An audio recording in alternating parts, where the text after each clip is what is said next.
Welcome to the Oregon Files podcast. First, our disclaimer. We are amateur podcasters simply for entertainment. If we misquote or offend, it was not on purpose to do so. Also, today we're recording from the Roseburg Public Library, so you may hear a meeting next door that we know is going on. Other chatter? Other chatter, yes. And then, we keep saying we're amateur podcasters. How many episodes before we become professional podcasters? Or novice? What's the step after amateur? Amateur, I could be not sophomore.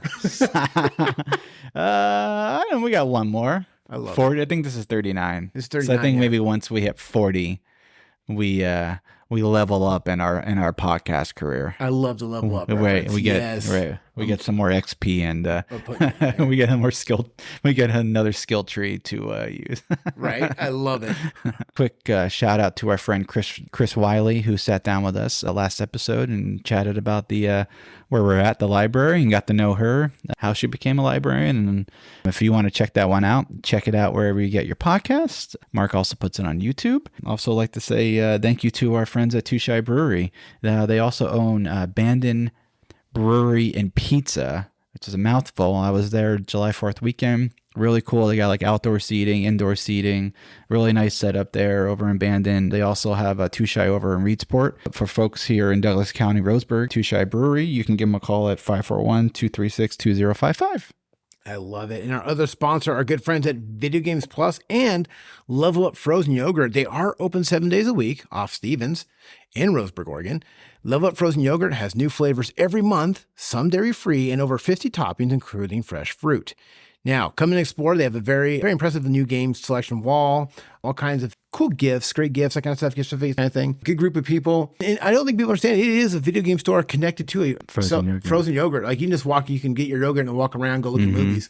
That's what I like to do. Oh, yeah. And days like today when it's 100 degrees out, I got to imagine Level Up. It's going to be jam-packed. They cannot keep up. They have a full-time guy that's sitting there, he's prepping toppings, making sure the machines are working. Yeah.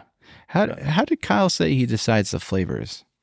So it usually goes by what's available. They go by availability and then popular demand. And they do some votes. They do some voting on Facebook every once in a while, like you know, what flavors you guys want. But you can definitely tell what flavors sell and what flavors don't. Right. In Roseburg, here's my favorite part about Roseburg. Roseburg is a weird town, okay? You got your default chocolate vanilla, right? You're always going to have those no matter what. Right. But then you get into some weird stuff like, you know, like a huckleberry or like a blackberry something. Cake batter is one of their popular ones. Cake batter. Yeah. And I think there's even, was Marion Berry there last time? One of those weird berries were there last time. A weird berry. The coffee. Do you like coffee flavor ice cream? I do love coffee flavor. What do you usually do? You mix that with anything?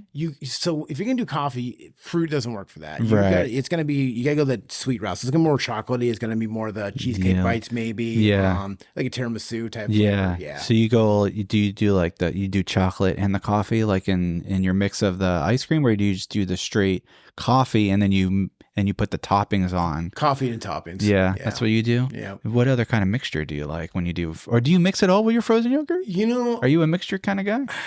Sometimes. Do you mix it up? No? Because eventually when you mix it, it's just a whole different flavor, right? So you kind of drown out the other flavor. Yeah. You know, I get something different every time. Do you? Yeah. I'm boring. I like to mix. No, you're not boring. I like to do, if they have peanut butter, I like to do maybe a little, like the chocolate, and then I like to do a little peanut butter on top. Solid. Yeah. And then I'll add little toppings, and then I'll do like the pump. I like the peanut butter that they have there too. I love it. We talked about the peanut butter pump last time. Did we? And I actually got feedback. People did not know that there was a peanut butter pump there. There's a peanut butter pump. I had two people say, "Oh my gosh, I just went in just for the peanut butter pump." Yes. So put it on the map. It's a good topping because I feel like peanut butter goes with, even vanilla, chocolate. Yeah. Maybe not so much the coffee. You probably do the cake batter. I'm weird with it. You can probably do maybe peanut butter on the cake batter. It might be interesting. Yeah. Definitely not the fruit. Once you start mixing with like the fruit flavors and like the chocolate and the vanilla, I don't really feel like that's very good. I'm a little surprised I don't have a peanut butter pump in my house now. Just have it on the counter. Just, whatever I make, just a little squirt of peanut butter on top. You could do it. I mean, there's nothing wrong with it. All right. Well, today, what are we talking about today? Well, since we already got off track, we have train robbers, some train robbery history, and a little bit of what it was like to ride the Transcontinental Railroad, which was the first train to travel from East Coast-ish to it was like California, Nevada area. Yes. Talk about that. I'll even throw in it. Yeah, we'll do a train robbery, and then I'll do about the Roseburg has a train right in the middle of a park. Yes. And we'll talk about that too. Yes. Yeah. One of the landmarks here. Yes. Very popular Very climbing popular. destination. Yes. Oh, and then I got dad jokes of trains. All aboard. What's I was thinking the Sims. Choo choo choose me? Ralphie? Yes, Oh, for The Simpsons. One of the greatest episodes of that show. So good. All right, here we go. So the first one I'm going to start off with is I'm going to go to a train robbery. And this was considered the last train robbery in the United States. It also was the first time forensic science was used to solve a crime. Interesting. Okay. And it takes place in Oregon. The information I have gathered from two different sources. One's from, of course, Jefferson Public Radio. Oh, nice. This is by Pepper Trail. And yes, the guy's name is Pepper Trail.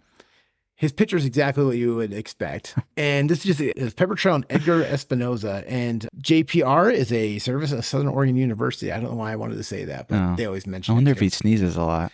You know, a Pepper Trail is it's just a guy you know is going to be out. Absolutely great name. It's like a Johnny Appleseed name. Yeah. And then I also got parts of it I'll share from Outlaw Tales of Oregon by Jim Yuskevich. That's a good book, though, right? This is a good book. It's not the bad book. This is a good one because I could say the author's name. I guess I can say the author's name. And this is a second edition. So when you get the second edition, it's a good right. I'm going to start off with the crime of what happened. So this was on October 11th. Set the scene. Oh, yes. 1923. Southern Pacific train number 13, it was called the Oregon-California Express, was slowly going up the Siskiyou grade on its way to San Francisco. Okay? Mm-hmm. Of course, left Portland's on its way down. Normal safety procedures call for slowing the train at the top of the Siskiyou Pass to test the brakes before the steep descent into California. And a lot of people knows, so when you go up, then you're coming up from California and coming into Oregon, you're going in an upgrade. And then so when you're coming out of Oregon down to California, you're literally dropping down into a valley. So as the train was slowing down, 3 men who had been hiding next to the train climbed aboard just as the train entered Tunnel 13. These men were later determined to be brothers. There was twins Roy and Ray and their younger brother Hugh. Once on board, the brothers D'Autormonts, D'Autremons, D'Autormonts, leveled their sawed-off shotguns at engineer Sidney Bates and forced him to stop the train inside the tunnel. Here's the deal. This is 1923. This is a pitch black area. They focused their attention, though, on the mail car, which they apparently believe was carrying over $40,000 in cash. Now, here's the best part is. And yesterday's money, right? And yesterday's money. Okay, so it's been a lot of money. It makes sense that they want to steal from this thing. So I'm going to pause right there and give you a little back history on the brothers. Okay. Come from all around the United States, kind of back and forth. Their parents had divorced when they were young. They did some work in Salem and worked for a year for... They didn't like the labor unions. They didn't like working, I think is what it's going to come down to. Later on, they do think that these brothers probably would have been diagnosed handicapped. Okay. But they just had a hard time adjusting to society, but they knew they needed money. So they were going to rob a train, basically, right? The twin brothers got together. They went down to Arizona and picked up their youngest brother, Hugh, just as he graduated high school. Said, hey, we're going to rob a train up in Oregon. You want to, we're going to need your help. So they did a lot of setup to get to this point. They robbed a place and stole dynamite and charges and that kind of stuff and taught themselves how to use the dynamite, how to use the charges. And, they had guns. They all got their guns. They had a getaway car. They had a cabin that they were staying in, not far from where this was going to happen. And they stayed there and kind of, got the lay of the land and that kind of stuff. Because the plan was to rob the place, lay low for 2 weeks, and then just split the money and go their separate ways, right? Classic. Yeah, classic. It was going to make perfect sense. All right. Now, they got word that there was $40,000 on the train, and that's why they knew it was going to be in the mail car. So when they stopped the train, they put all the dynamite they had on the door to the train car. Oh, boy. The thing was, they didn't realize that the last batch of dynamite they got was stronger than the other stuff they had, so it was like a concentrate. So when they blew up, they just thought they were going to blow open the mail car door. They literally blew up the car, the mail car, killed the mail clerk inside. Oh, the no. first death. This guy is blown to smithereens. Oh, no. Now, here's the deal. The whole tunnel gets filled with black smoke. It blows up. So they were telling the conductor that they wanted him to uncouple that train car And then the rest of the train Take could go, off. and they just leave the mail car for them to, take their time to sort out. Why'd they do this in a tunnel? Well, that was to get the jump on them, because they knew as soon as they got out of the tunnel, that was going to be the downgrade. The train was going to start to speed up. So they knew that the train slowed down the tunnel. But it's like pitch black? It's pitch black. So how can they see anything? That's the problem. So, of course, this explosion happens, and the train conductor thinks, well, this had to have been a boiler, right? This is. The train conductor has no idea. No idea. There's a lot of confusion, because they sent the younger brother up to the front of the train to try and keep the guy driving the train busy. They're trying to work on the mail cart, blow up the mail cart, kill the guy inside, ruin everything inside the mail cart. Okay. Now here's the side of this. There was never $40,000 on this train. They got a bad tip. They got a bad tip. Now here's the deal: is the one of the train guys, he starts walking in the back to find out what happened, and scares one of the brothers. The brother shoots him in the head. Oh no. Okay. Now we got 2 deaths on our hands, right? Elvin Daughtry was the mail clerk that got blown to pieces. A brakeman named Charles Orrin Johnson, who emerged in a smoke-filled tunnel to investigate the cause of the explosion, was then gunned down and killed. So it wasn't the conductor, it was the brakeman. The d'Entremont then ordered engineer Sidney Bates to move the engine forward and fireman Martin Singh to uncouple the mail car. However, their dynamite explosion caused such damage to the railroad cars they could not be separated, and the mail car was so filled with smoke that they couldn't find any money they had planned to steal. What a bunch of idiots. So was this like a passenger train, or what kind of train? It was just like a commercial train? Like it was just carrying... A little bit of everything. Yeah. So it did have a lot of passengers on it. This was actually a mail and passenger train mainly. Now, when they were faced with complete failure of the robbery and determined to have they decided they didn't want to leave no witnesses, the brothers murdered engineer Sidney Bates and fireman Marvin Singh in cold blood, shooting them as they held their hands in the air. The coroner later determined that the bullets went through raised arms of the victims before striking their temples. Eesh. The brothers then fled, leaving death, destruction, widows, and fatherless children behind. When did they realize there was no money? The thing is, they blew up everything so bad they couldn't even get in there. That was the thing too. Is like even with a mask on, and even with the lantern, it's filled with smoke and everything's burning and everything's on fire. So they said when they got there, it looked like it was a bomb went off. Like there was nothing. Even if there was money, it was just gone. obliterated. It was obliterated. Right now, crime scene investigation in 1923 were based on good old fashioned logic by street smart law enforcement officers. As soon as responding personnel realized that engineer Sidney Bates and Marvin Singh had been shot, posses formed to look for the murderers. The largest manhunt ever assembled included Southern Pacific Railroad investigators, local citizens, a member of the Oregon National Guard, personnel from Sheriff's Office from California and Oregon, and local police officers. All these individuals then collected all the evidence they deemed important. And this is the first time that they used airplanes to fly low over the mountains looking for suspects. Law enforcement first. Interesting. Isn't that wild? I also love that back then that they formed posses to try to locate suspects, because you don't really hear that term anymore. You don't. You know, I think there's a bad connotation with the term posse, but you're right. See, I kind of wish, because you're right. I like that we have like an Amber Alert. It's like a search party now. Yeah, it's a search party now. Right. Yeah. But back in the day, because the vision or, the imagery of like posse, it's bunch of guys on a horse, cowboy hats, and some sort of like rifle or shotgun, right? Trying to hunt down the bad guys. I just don't know. You're right. I don't think it would work today. Like if someone came to my house, hey, we're forming a posse. I'm like, oh, I just started a new episode of my show. I own a Prius. Yeah, I own a Prius. I'm not sure if I can bring a Prius to I don't have a gun. This is awkward. Good luck to you boys. Yeah, I will be thinking positive thoughts. Right. About 2 miles south of Tunnel 13, a cabin was found which showed evidence of recent habitation and was thought to have been used while planning the holdup. This became a second focus of the investigation. Several other campsites were discovered that appeared to have been used during the escape. Here's the deal. One of the brothers dropped his gun. That was the other kicker too. And guess what? Even back then in 1923, when you bought a gun, they knew who bought it. They kept records back then. So that was the first sign that whoever dropped the gun, that they were going to trace it back to one of the persons. Now, here's the best part: is they gathered all this evidence, and they decided, you know what? They sent the evidence to 42-year-old guy, chemist professor at the University of California at Berkeley, who had some success in helping Southern Pacific Railroads with minor train robberies. His name was Edward Oscar Heinrich. Here's the crazy part: is this guy becomes like a national celebrity because the FBI is not even formed yet. All right, the FBI formed in 1932.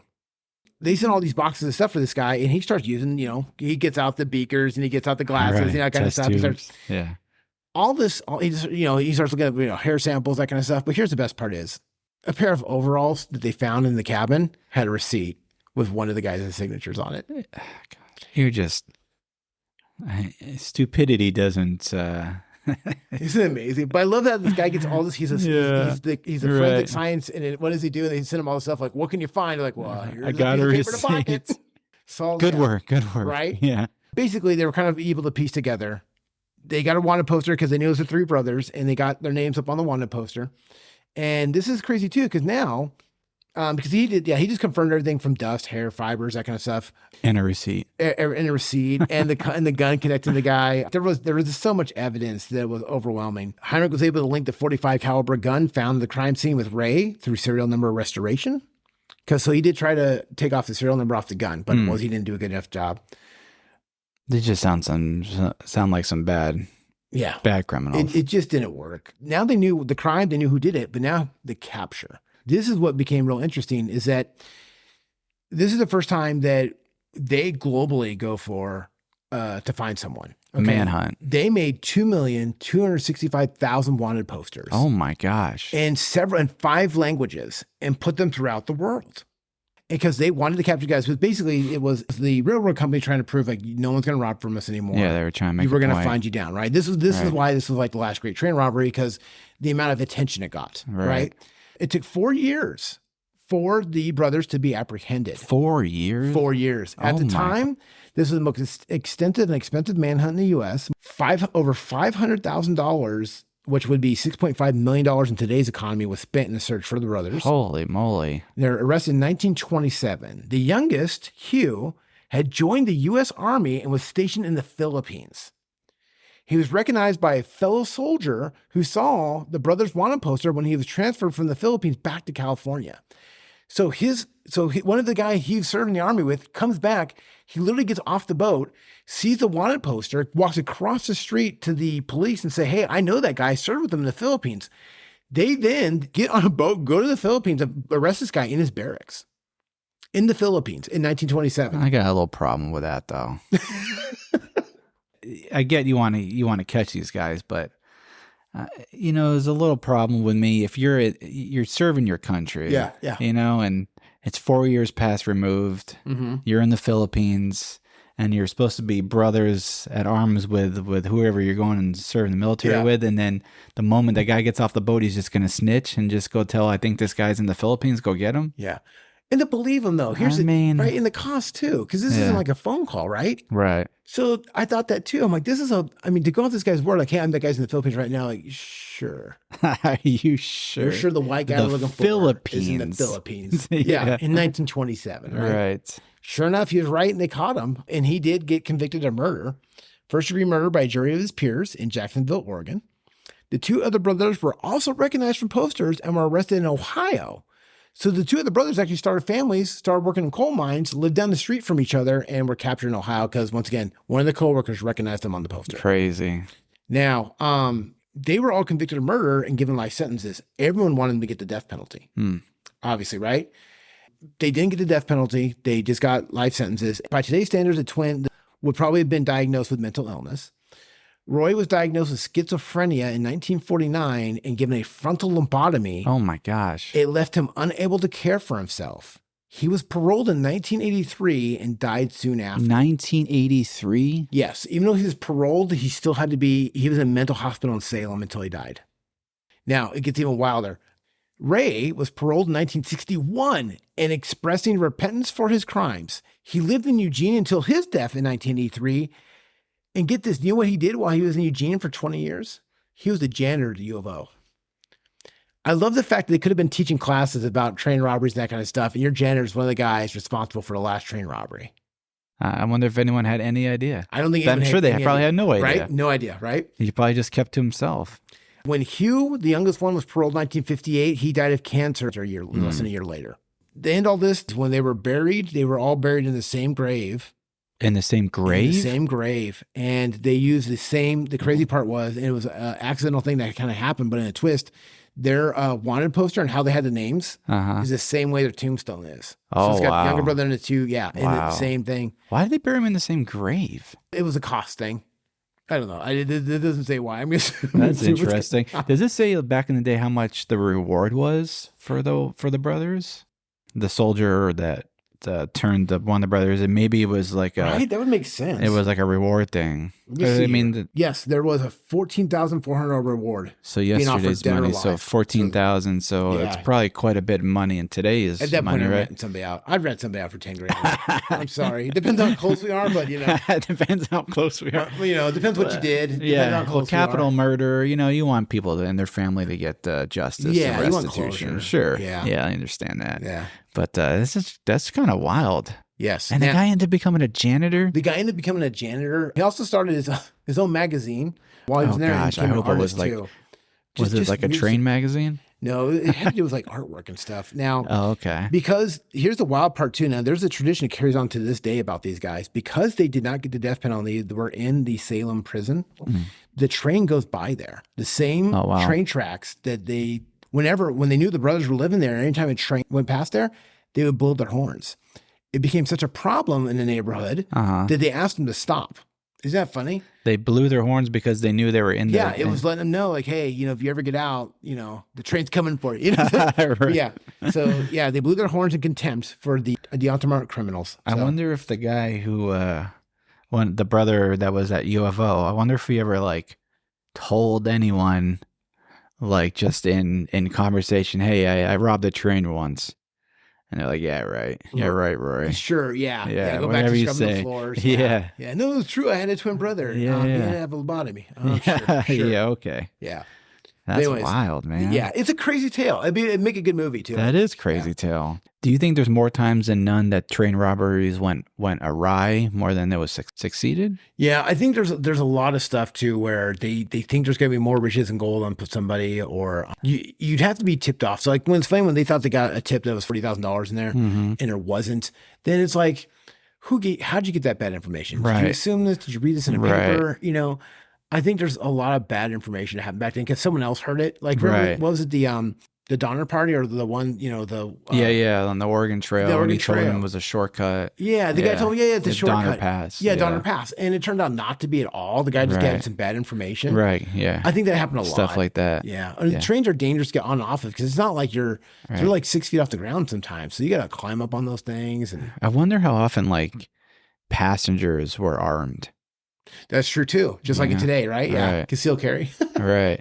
It would be, and that would be so wild to be back in the 1900s and be on those passenger trains and know that any moment that it could be held up by like train robberies. Yeah. Especially when you get to a slow pass. Right. Well, that's the whole part of like Wells Fargo had. Like those guys were armed to the hilt. Right. Stagecoaches and stuff. They did not want to be robbed. Right. You know what I mean? So they're right. There's a lot of gun shootouts and stuff. Man. Love it. Wild West. Well, thanks, Mark. No problem. Yeah. That was good stuff, man. What do you got about trains? Well, I found the story about Bill Miner, who actually held up the first passenger train. It was near Portland, Oregon. It was on September 23rd, 1903. Bill Miner was a notorious outlaw and held up the eastbound Oregon Railroad and Navigation Company passenger train near Portland, Oregon. It's the first It was his first attempt in train robbery, and it actually failed. So talking about failure. Yeah. His associates were captured, but Miner actually escaped to British Columbia. Miner's second holdup was near Mission, British Columbia in 1904, which eminently ended up being successful. The gang escaped in $1,000 cash, $6,000 in gold dust, and $300,000 in negotiable bonds and securities. Are they negotiable still? Like you stole them? Right. Yeah. Right. Yeah. It is reported to be the first successful train robbery in Canadian history. Wow. In 1905, Miner suspected of robbing another Great Northern Railway passenger train north of Seattle, but he actually never got charged with the crime. His last train holdup was in the Pacific Northwest, also in British Columbia in 1906. Him and his cohorts actually were captured and convicted of robbery, and they were sent to BC Penitentiary at New Westminster. In 1907, he actually ended up escaping, and it wasn't until 1911 he was convicted of a train robbery in Georgia and sentenced to 20 years of hard labor. Okay. So it goes on to say, so he was actually born Ezra Allen Miner in Michigan. Age 54, Bill Miner was released from San Quentin Penitentiary, and after serving almost about 20 of a 25-year sentence for stagecoach robbery, he had spent more than 33 years of his life behind bars. Miner didn't excel at banditry, but he did at being caught and served 5 terms at San Quentin. Yes. Good grief. I gotta jump in here on this Yeah. because I read about Bill Miner in the same Yeah. Outlaw Tales of Oregon. Yeah. He was also, over the years, Miner had been an increasingly famous bandit, noted for his persuasive, smooth talk, and Interesting. gentlemanly and courteous demeanor. In his later years, he became known as the Gray Fox. The Gray Fox. There's Really? Yeah. Is that wild? That is wild. So on September 19th, 1903, the bandits intended to rob the Oregon Railroad and Navigation Company. It was a passenger train to Chicago. They chose Killarney. It's a small town 10 miles east of Portland for the heist, basically theorizing that after the robbery, they could hide in the big city of Portland. Makes sense. But nothing transpired as planned, and the train sped on by the intended site of the robbery. So undaunted, the trio made a second holdup attempt on Wednesday night, September 23rd, 1903, this time near Troutdale, 15 miles east of Portland. Yeah. The gang used several sticks of dynamite to blow the doors off the express car. Yeah. The messengers inside resisted the deadly force. A short gun battle ensued, during which Harshman was hit in the head with a load of buckshot and presumed dead. Realizing the futility of the robbery attempt, Miner and another one of his accomplices fled. Oh, it must have been his other partner, Harshman. Basically left the third of the party behind. Yeah, no kidding. News of the holdup was immediately wired to Portland in a large posse, led by Multnomah County Sheriff William Story and Captain James Nevins, head of the Pinkerton Detective Agency in Oregon, which is have you heard about the Pinkertons? Yeah. Pretty like the first form of like the FBI. Yeah. So they dispatched to the scene of the train. They found Harshman, one of the accomplices, lying in a ditch. He was actually taken into custody and transported to Good Samaritan Hospital in Portland for medical treatment. Physicians thought Harshman would actually die from his wounds, but he regained consciousness. After being shot in the head. Right. I think I love, that's kind of a couple times now we've heard about these old Western things where they get shot, but the guns I don't think are as strong. Right. You know? Right. It's like spits out a bullet. Right. Not enough gut powder. Yeah. Meanwhile, Miner and his other accomplice, they crossed the Columbia River to Washington in a rowboat. The pair split up, agreeing to meet in Tacoma before returning to the county. There was no leads to their identity, and the bandits avoided capture for a long time. Harshman eventually recovered and related the details of the holdup, naming his accomplices. So he basically ratted out his 2 friends. Oh, wow. Captain Nevins ended up finding the other accomplice on Wednesday, October 7th, 1903, and they arrested him. Confessed to attempted robbery, and then he also fingered Miner as being involved. Nobody had any, there was no loyalty. No loyalty whatsoever. Miner ended up learning the developments that his friends basically ratted him out. He ended up fleeing into Canada. He had an arrest warrant out. He went to Bellingham, Washington, but he was a day late. Miner had already decamped, but the police seized, there was like a bloody overcoat as evidence, involvement in the crime. The other 2 accomplices ended up being in Portland for the trial. Harshman was still suffering from his head wound and pleaded guilty. Oh, man. So Harshman ends up actually being released after serving more than 8 years of his sentence. He ended up being found guilty of all the charges. But then he got out and then he was only served 8 years? 8 years, yeah. Crazy. Miner made his way to Princeton, British Columbia, and took up residence at a farm. Love it. Gosh. While he was living in British Columbia, he joined forces with somebody named Jake Terry in smuggling undocumented Chinese immigrants and opium across the border in the United States. At one time, Jake Terry had worked as a railroad engineer, and he had an understanding of rail operations as well known as a knowledge of obscure border crossings into Whatcom County. Wow. They hatched a plot to hold up a train in Canada. They recruited somebody else to participate in the robbery. After some consideration, Terry and Miner decided to target the Canadian Pacific Railroad Transcontinental Express No. 1 at Mission 40, where the steam locomotive stopped to take on water. At 9:30 p.m. on September 10th, 1904, the train pulled under the Water Tower at Mission Station. The area was covered by dense fog, enabling the three bandits to climb up unnoticed. They hid on the platform behind the coal tender until the train left the station, and then accosted engineer Nathaniel Scott and fireman Harry Freeman at gunpoint. Scott was forced to stop the train at Silverdale Crossing, 5 miles west of Mission, and they uncoupled the engine and express car from the passenger's car, and the brakeman, William Abbott, escaped the train and ran back to Mission to report the crime. But the station didn't believe the story. Whoa. Miner and Scott, they moved the engine and express car a few miles up the track and then forced the express manager, Herbert Mitchell, to open the safe, which had $6,000 in gold dust and $1,000 in cash. This was the first successful train robbery in Canadian history. Crazy. Kind of interesting. And Bill Miner's got ties at Oregon as Right. Yeah. Why would you, I guess there has to be a thrill in it or something like that to keep doing it, because if you had one successful train robbery, couldn't you just like retire off that? Like, why do they keep doing it? Right. I don't know. There's a lot by Bill Miner. But anyway, that was the first holdup along the Pacific Northwest, Portland, and into Canada and British Columbia. I love it. Found the first recorded train robbery was on October 6th, 1866. Okay. The brothers John and Simon Reno, they staged the first train robbery in American history, making off with $13,000 from Ohio and Mississippi Railroad train in Jackson County, Indiana. Wow. The trains had been robbed before the Reno brothers holdup, but these previous crimes all had been burglaries of stationary trains sitting in depots of freight yards. Okay, that's actually it's the official train robbery then. Yeah, the Reno brothers contributed to criminal history was to stop a moving train in sparsely populated region where they can carry out their crime without risking interference from law or other bystanders. Makes sense.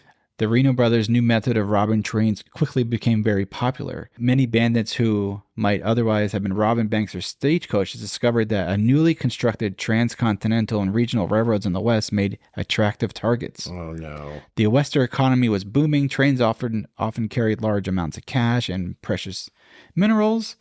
The wide open spaces of the West also provided train robberies with plenty of isolated areas to stop criminal gangs like Butch Cassidy and the Wild Bunch. They found that train robberies was so easy and lucrative for the time, they made it criminal specialty. That's wild. Railroad owners, however, were not about to sit back and let them and other bandits freely pillage their trains.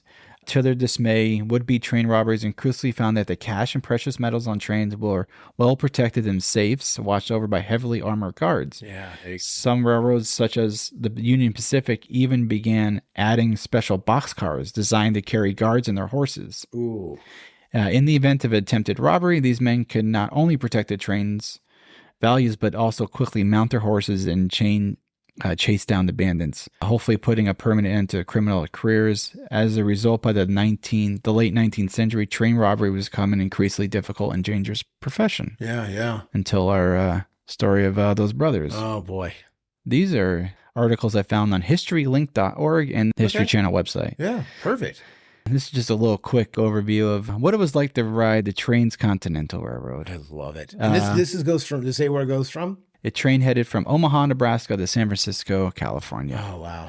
The ride was not only tolerable, but it was comfortable. Oh, not only comfortable, but it was actually a perpetual delight. At the end of the journey, they found themselves not only wholly free from fatigue, but completely rehabilitated in body and spirits. The railroad, which stretched nearly 2,000 miles between Iowa, Nebraska, and California, it reduced travel time across from the West about 6 months by wagon or 25 days by stagecoach to just 4 days. Wow. So it completely transformed how people were getting from one side of the country to the other. As a whole, I mean, think about that.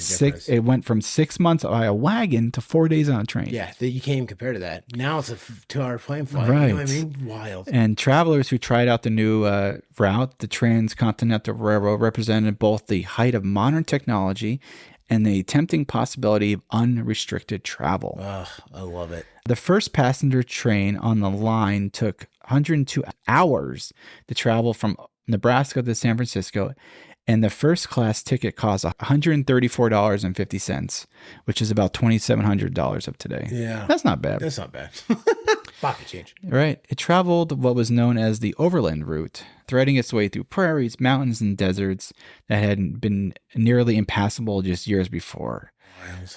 Passengers were impressed by the landscape's beauty. For hundreds of miles, they saw no other person except now and then the station with a few hovels. At the time, the areas through which the train had been built were not home to large numbers of white settlers. In fact, millions of acres of the land new railroad traversed had belonged to indigenous people. Yeah. But U.S. Congress, of course, granted the land to the railroad companies. The journey west on the railroads wasn't only faster and easier, it also was luxurious. Train car was a constant delight, wrote Henry T. Williams in an 1876 guide to railroad travel in the West. Our lives at home in the palace car with as much true enjoyment as in a home drawing room. According to historian Lucius Morris Beebe, this had a lasting effect on American culture. The palace cars, few enough Americans had any least conception of what consisted true luxury. The elaborate cars were especially influential for women travelers. At the time, traveling in public or doing so alone was considered highly unusual and undesirable for middle and upper class white women, but Pullman cars helped calm the fears of those who did not like to see women stepping outside their separate sphere. According to historian Amy Rickard, train cars' home-like setting and presence of women in a living room like cars legitimized train travel for women and soothed their fears that public life would endanger women and the moral order. Crazy. That's kind of interesting. This is kind of the dangers of traveling the transcontinental railroad. Even though it shortened the journey, it wasn't without risk. In 1872, Walter Scott Fritz's journey towards San Francisco was literally derailed by a massive weeks-long snowstorm. The men on the train, including passengers, had to dig out a huge snow drifts in Wyoming. Wow. The passengers were so dismayed by the constant stops, they held a meeting to express their outrage at the travel conditions. I love it. Angry fishing. Right. The original Karens. Right. The hellish trip involved derailing, begging people who lived near the frequent stop to make the passengers food, and waiting days to move. Ugh. Oh my gosh. There was, of course, much more suffering amongst the second-class passengers who cannot afford supplies. Ugh. How they managed to eat, live, and sleep with 2 people in each seat will always be a marvel, he said. The rail people were so lazy that they refused to clean the cars, and on the few occasions of cleaning, the passengers did it themselves. The 4-day trip ended up taking 3 weeks. Ugh, no thank you. But that's a little bit about the Transcontinental Railroad. That's wild. And the first train robbery, and Bill Miner. Bill Miner sounds like an interesting guy. All right. Elle, I want to share a little bit about the Oregon Files podcast is home here in Douglas County. And we have a local celebrity train. We do. Yes, the SP060 is displayed in Stewart Park. It was built by the Lima Company in 1914. It's number 1129 and was donated to Roseburg in 1958. I've always wondered about this train. So here's the cool part about this train is out of nowhere, this place is like, hey, we got all these extra trains now. Now, this train was only used really for crops, transferring crops back and forth, up and down, from Portland down to San Francisco and back, that kind of stuff, right? So that's all it was. It wasn't passenger train or something like that. It was only for crops. At this time, it already served a long time of use. So they decided, you know what, let's donate it. We'll start donating trains that we don't need. So Roseburg came up on the list, like, hey, do you guys want a train? And of course, I love that Roseburg was like, yeah, what do we do with it? I don't know yet. We were offered 2 trains at first, but one they proved was going to be too heavy to move. So when we settled on the one that we did get, the funniest part about it was we had no idea how we were going to get it off the train track into Stewart Park. All right. Thankfully, there's a guy that had just started like a big truck towing company. He realized that 3 of his trucks, if they use all 3 at the same time, it could hold the weight of the train. So do you know where on Airport Road is when you're like Lithia, you go down Taco Bell, Lithia, that kind of stuff?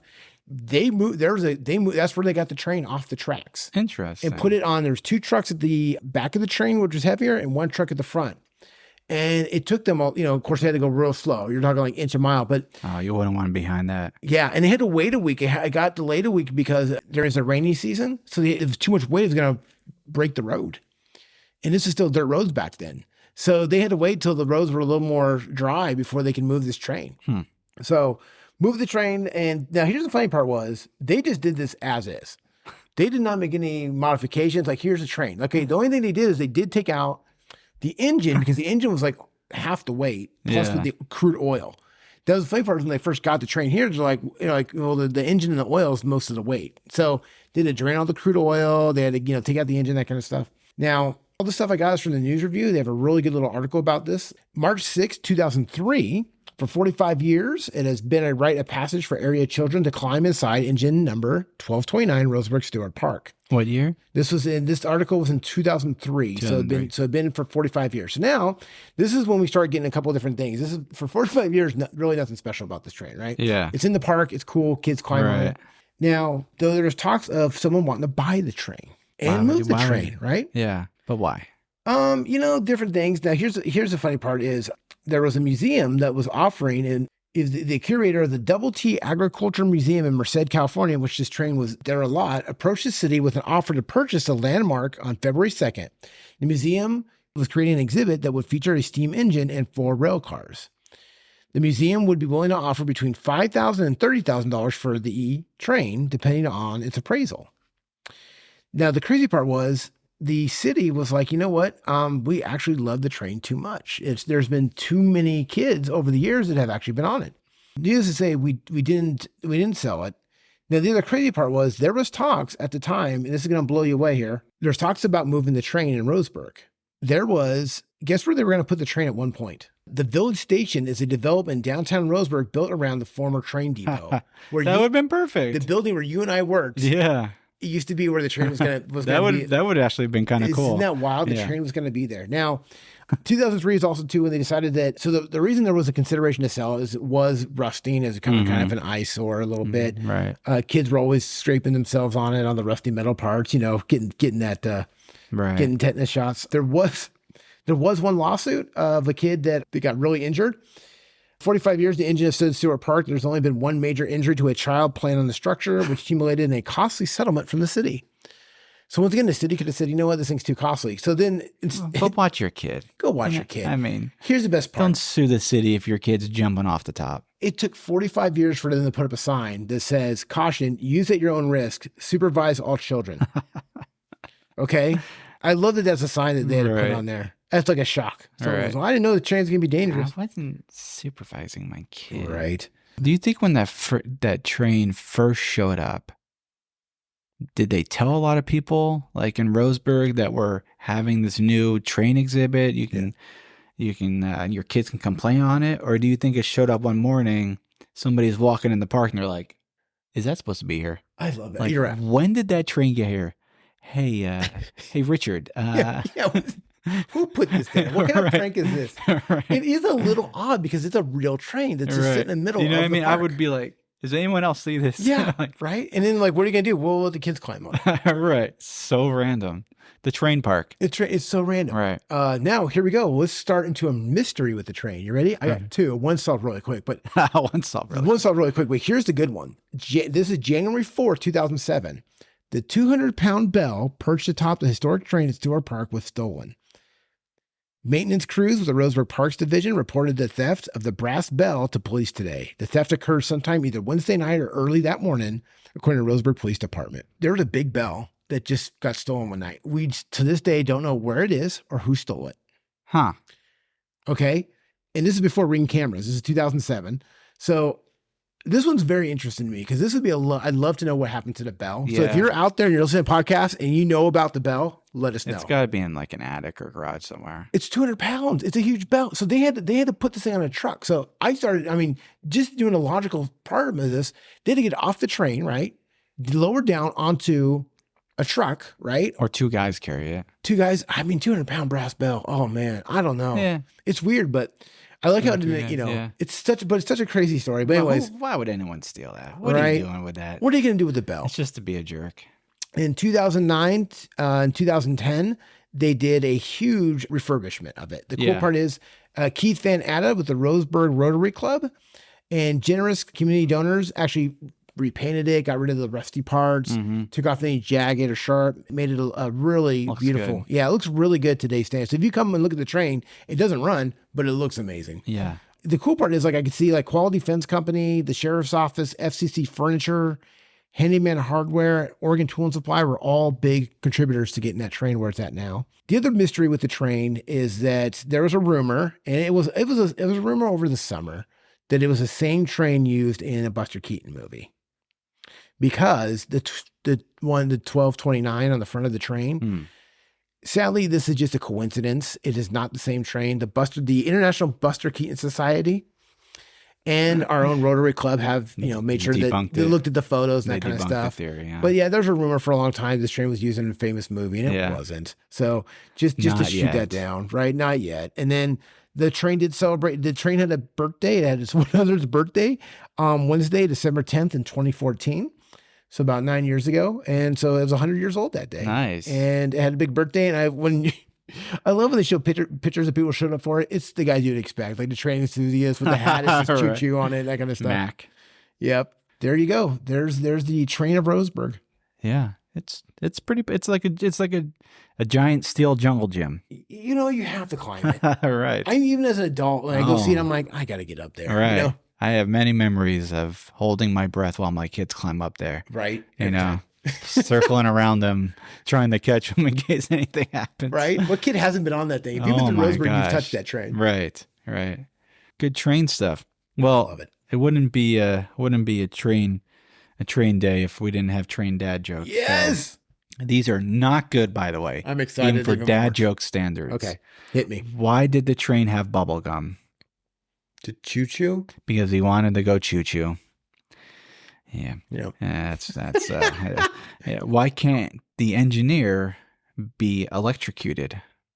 Because he's a conductor. Because he's not a conductor. Oh, he's not a conductor. Well, that's awkward. Wow, I failed science. That was close. Yeah. How do you find a missing train? You whistle. Follow the tracks. I've been meaning to make a list of bad railroad puns, but I keep getting sidetracked. I like that. It's hard to find anyone more focused than a conductor. They have complete tunnel vision. Okay.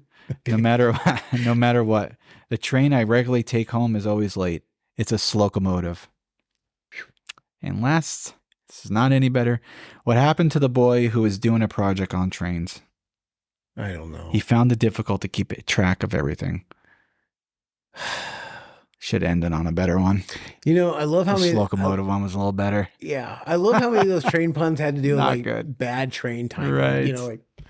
Oh man. Have you been on a passenger train before? Have you ridden one? I've loved it. I've actually was now. There's a really cool one I did. My wife and I did from Mount Hood, from Troutdale to Mount Hood. Oh, I want to do that one. Yeah. Oh, it's so much fun. The scenery is just. You actually go through apple orchards. Right. That was a marquee, beautiful trip. Yeah. It's a little day trip. Yeah. Beautiful. It wasn't too expensive. I've been on, of course, Amtrak I went on an Amtrak a couple times now from Eugene to Seattle. And then I've been on it from Los Angeles to Eugene. Nice. And every time I just love it. I love stopping in like little cities that were only there from when the train tracks. Because like a lot of cities grew because of trains. So when the highways came in, those cities became big. So these little cities that were by train tracks aren't there anymore. They're small. Yeah. Little train depots. Yeah. How about you? There's something really cool. There's just something nostalgic. I don't know what it is about just riding trains. It's just a different feel and sense.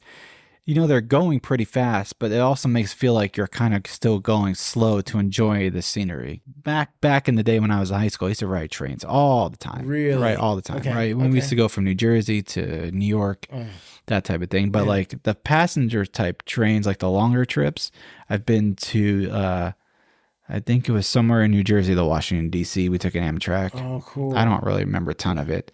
But most recently we did from L.A. to San Diego. Nice. Which was maybe a few hours or so. It was it's called the Surfline Express, which was, it was really super pretty because, you go along, the Pacific Ocean and stuff. And you do see a lot of those small towns and everyone boarding and stuff. And, but I definitely want to do the one you're talking about where it's the scenery one up by Portland. And that was really fun. Good train. I love the dome trains now they have. The dome cars. Yes, the skylights and stuff. Yeah. I was in one when I went from Eugene to Seattle. And it was cool because they had a guy doing history as. Yes, I definitely want to do that. That was so much fun. He'd point to a building and he goes, "Oh, you see that building there?" He goes, "That's where like the people who founded Hewlett Packard were," and things like that. Like it's just such a cool historical thing. Yeah. Yeah, it's definitely neat. Yeah. No, I'm all about it. All right.